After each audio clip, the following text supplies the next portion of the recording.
to, and he knew I was fascinated with Bo Nix, and I kept talking about it. So he, I would prod, and he sent me a couple texts. He's like, pretty early, he would say, we got a good one. We got one. Yeah, we got one. I don't think there's any. Now I know it's preseason, but cognitively, mobility and accuracy, Albert, that's a franchise quarterback. I don't care that it's preseason.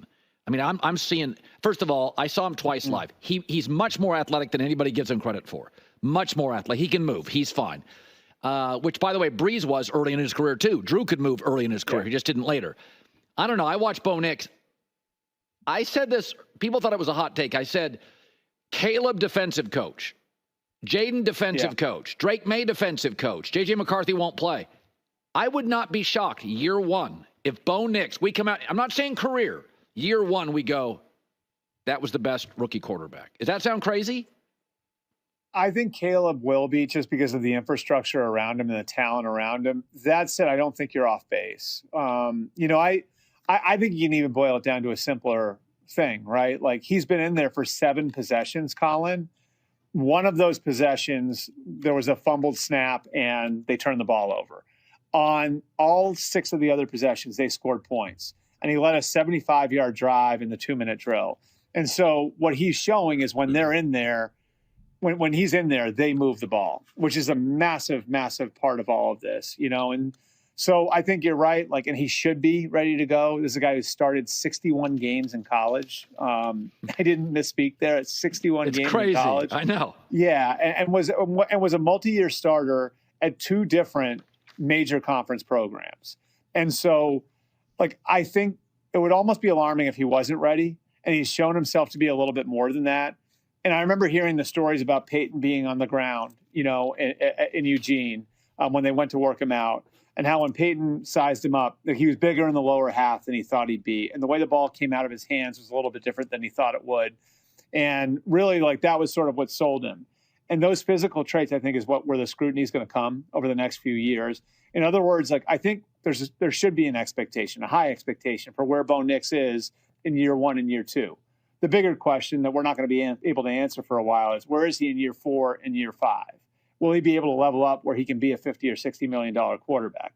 That's going to be unanswered for a little while, I think. But I'd expect that he'll be very ready to go, and I think he'll be their week 1 starter. Okay, well, first off, 4 or 5 years from now, 50 million is going to be nothing, honestly. Are you kidding me? I mean, if I think I understand what he's saying, but I think if you're talking about a contract 4 or 5 years from now, $50 million is going to be a massive discount. $60 million is going to be a discount. So I don't think that's really the question that we'll necessarily be asking ourselves. The one thing, though, that Colin just said, which confused me, is, though, because he's saying, I don't want this to be a hot take necessarily, but Bo Nix could be the best rookie quarterback year 1. And it's but he has Jaden Daniels winning rookie of the year. So I'm a little confused by that. I understand the confliction, because I think these are some great quarterbacks right now. I think really Jaden, Bo Nix, Caleb, of course, they all can have great seasons. So I don't think there's any really easy path. I do think Caleb Williams has the easiest path because he has the mega hype around him. And I've made videos about this with regards to Jaden, how difficult it will be for him to win Offensive Rookie of the Year. And the same thing goes for Bo Nix, quite frankly.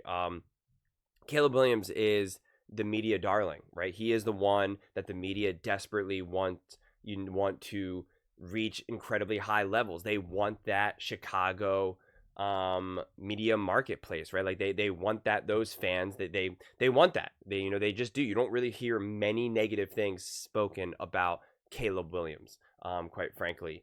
We've heard plenty of negatives about Bo Nix, right? That's indisputable. But there's definitely now some fans in the media. And Colin has been a fan of Bo Nix, and Albert Breer was one of the first people to actually kind of report just how excited the Denver Broncos are for Bo Nix. But a lot of people felt that it was kind of forced. Not forced as in what Albert Breer was doing, but forced as in they're trying to overcompensate. They're trying to inflate their excitement of Bo Nix, and it's not actually authentic. And I've called that out, because like I said before, everyone suddenly became body language experts and stuff like that. But I think Bo Nix is truly set up for success. Whether or not he can win offensive rookie of the year, or, just prove to be the best quarterback year one out of all these other quarterbacks, that is going to depend on a couple factors more than anything.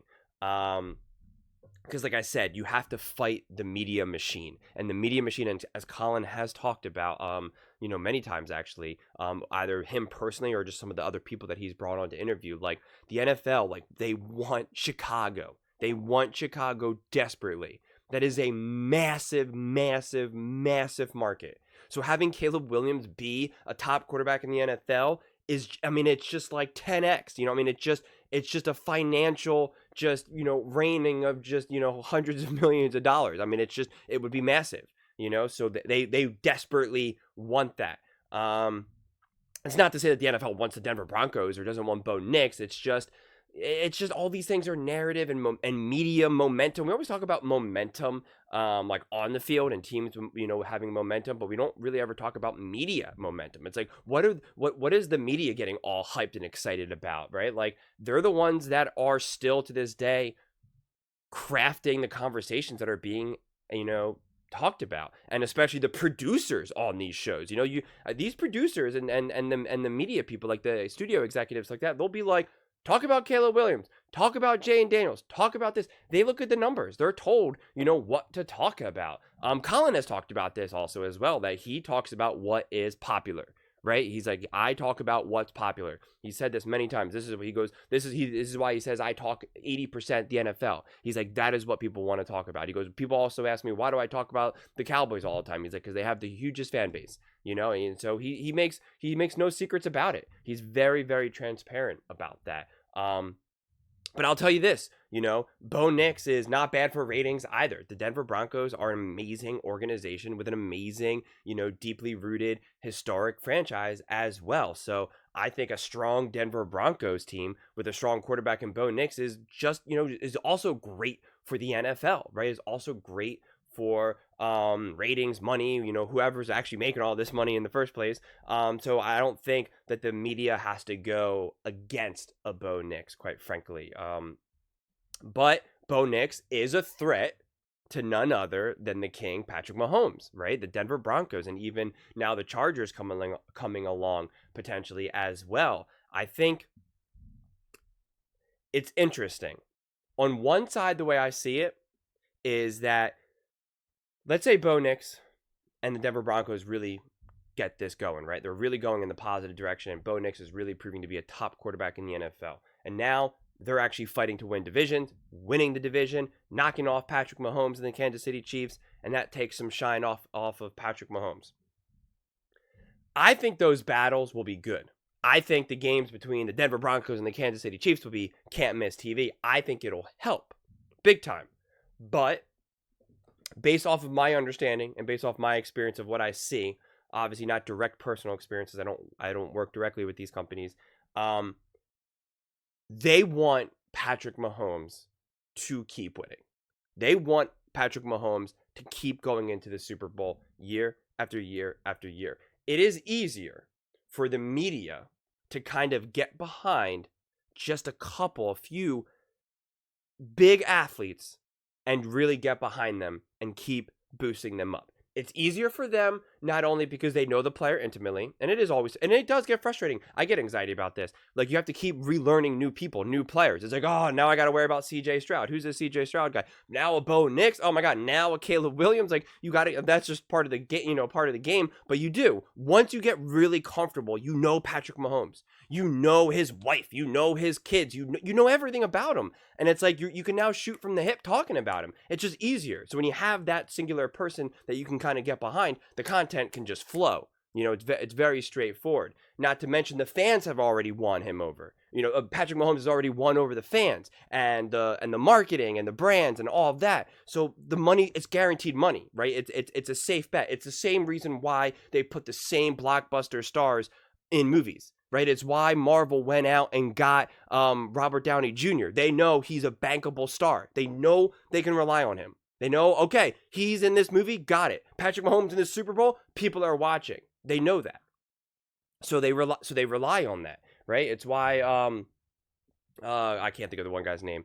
Star-Lord from whatever. He does a lot of like the cartoon voices now because they know every time he does a voice for one of these things, whether it's Mario or the Lego movie, Chris Pratt, boom, bankable, billion dollars right there. That's who some of these athletes. That's who Tom Brady became. That's who LeBron became. That's who Steph. That's who Patrick Mahomes has.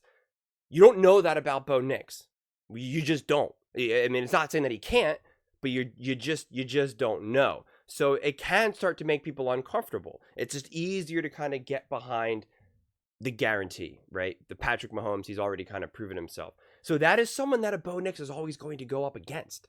He's going to have that media pushback. And again, I'm not saying that this is like a conspiracy or everyone's against the Denver Broncos or everyone's against Bo Nix, but it will be some resistance. Patrick Mahomes has that massive head start because he's obviously been in the NFL for years now. He has that fan base head start. He's got already the financial incentives, because think about State Farm or any of these other commercials.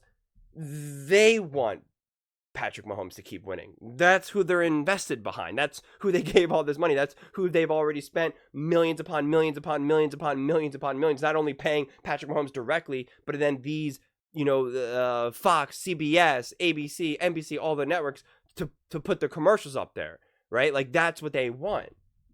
So it just becomes a very interesting dynamic among these things. It's why I don't think you've seen a ton of Bo Nix in the national media necessarily. Colin has definitely been leading the charge for sure.